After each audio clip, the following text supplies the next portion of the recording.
something that would otherwise be lying somewhere as waste, as was part of the motivation, like what can we be doing from this in terms of upcycling or recycling, which is why we started out with tires. And for most people don't know that for your tires, the entire component of a tire is valuable in terms of the metal in the tire, the fiber in the tire.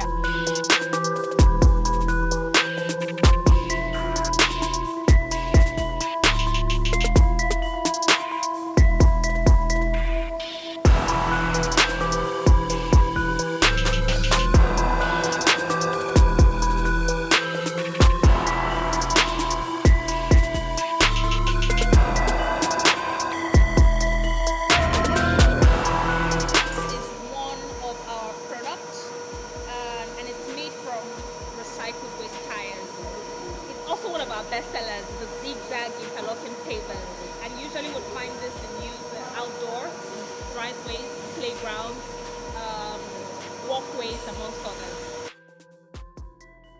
I believe it's important that we support anybody that recycles in our country, and taking tires, which are an environmental nuisance, and turning them into something that children can play on, I think is a win-win for everybody.